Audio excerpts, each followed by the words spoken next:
He was in the novitiate himself, but he had already been an ordained priest then. He was ordained a priest in Ireland, and when he went back to Nigeria then, he was made Bishop of Port Harcourt, Bishop Godfrey Okoya. He was at the same time as Bishop Anthony Nwedo, maybe you heard the name too. They were very early African bishops. So that when I went into the missions, first thing, long before I met any African priests, I had an African bishop. And there's one thing, he was powerful. He was a powerful bishop. I'm not saying that he was better than or equal to the present day bishops, but Godfrey Okaya was a wonderful man. Congratulations once again to Father Matthias Murphy. We'll bring you the second part of this interview in our next program next week Sunday. Sisters Faustina Cisse, she's a Sierra Leonean, and Marie-Hélène Mendy, a Gambian. The two of them will take their first step, if I may call it that way, on Friday the 11th of November, that is this coming Friday. They will be professed as Reverend Sisters into the congregation of the Sisters of St. Joseph of Cluny. Now, the Sisters of St. Joseph of Cluny have been here since 1779, when at the request of Governor McCarthy, Blessed Anne-Marie Javoué was asked to come to the Gambia and help work in the hospital, what we now call Royal Victoria Hospital. She came in with two young girls. One of them, history tells us, a fuller young girl who came with her, and they helped in that hospital. And since then, the Sisters of St. Joseph of Cluny have been working in this diocese or in this country. They have worked in hospitals, in schools, in parishes, you name them. Now, two young ladies will add their names in this congregation and also follow in the footsteps of Blessed Anne-Marie Javoué to spread the message of Christ everywhere, irrespective of race, color, or creed.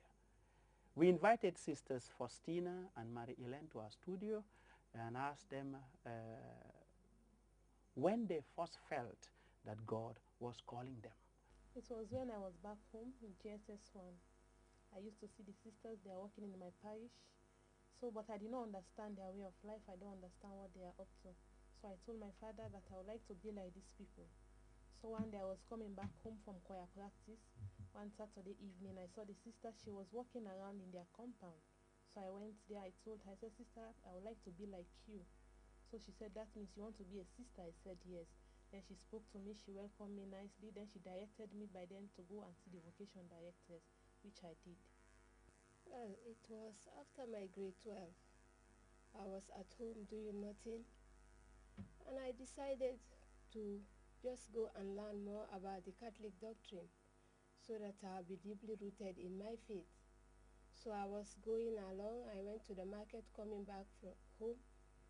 Then I saw one sister talking with the children at the novitiate compound in front of the house. Then I went and approached her. I said, well, I want to know a bit about the Catholic doctrine. But her response was, we have missionary childhood, and I think you have passed the stage. But anyway, if you want to join them, you are welcome. Then I asked for the program and everything, the time, and she told me that it was 4 o'clock every Saturday. Then I said, okay, I will come, and it was a Saturday. I went home, did my work. Then from there, I proceeded to the missionary childhood program. When I reached there, I met the children. They were all there, grade 6, grade 5, grade 4. They are all small children. But in their midst, I was comfortable. I sat with them. Then we started by doing some play around. Then I was sitting watching at them playing. After we have a prayer, then we proceeded with our classes by doing the Sunday reflections. And I was happy to be with them. And from there, I see that what this sister was doing, it was very good, like bringing the children together, at least sharing the word of God. So from there, I just have the idea in me, like the feeling that I think this is a life for me to go and try and see how it will work. And Sister Faustina, how is the formation to religious life like to you? Well, I would not say it is easy. I will not say it is hard. because in life you have sweet and bitter. So like I have journeyed with the sisters for 5 years now. I started my pre-postulancy back at home, and I went to Moyamba village to start my pre-postulancy. I was there for 1 year. Then after, when I finished, I went to Ghana for a year also. When I finished Ghana, I came back to Sierra Leone. I did 1 year studies. Then before coming now to the Gambia to do my novitiate, like during this 5 years period, I'm very happy because I have learned a lot of things, and I'm hoping and praying that God will help me to put them into practice in my life, so that I'll be able to be a good sister. So many people in this present generation think the religious life is difficult. What would you say to them? Well, I'll say to them, let them come and try and see, because I may say it is easy or I may say it's difficult. No, they come and see. You come and try, because everything in life, it is trying. Even in the marriage life, you don't know each other too well until you come and try and sit down and see, and you learn from each other. That is the time you will know each other, you understand and know if it is something that you'll be able to do. But I think that the decision, if you have made a decision to come to the religious life, you come and try and see how you will be able to go about it. I'm sure God, who has called you, he will not leave you orphan. He will give you the grace to do what is best for you. First of all, like if you are interested, maybe it is through your friends in school that are going for like what they call come and see programs, like inviting young girls to come and have like a day or 2 days with the sisters. They call it retreat. You go there, you do some prayers, and they will be explaining to you about their charism, like their mother foundress, how they started the congregation and so on. And in doing that, they will be giving you maybe small leaflets to go and read at home about our mother foundress. And like every closing, they invite more girls, and so in that process you also will be dialoguing with them, having some kind of chatting with them, and they'll be visiting your family. After that, when they see that you have finished your grade 12 and you are still interested, then that is the time now they invite you now to write application. After writing your application, you are accepted, then you begin your pre-postulancy. Here in the Gambia, the pre-postulancy, I did it in Banjul for 1 year. After the 1 year, you go for holidays, but in that 1 year, you'll be going for holidays. Then after that holidays, the final 1 year, now you have to go to Ghana for the postulancy for another year, then come back home for holidays, then you go to the novitiate for 2 years. And that is how the formation in the Clooney sisters, that is how they go about it. And in this novitiate, the first year we call the spiritual year.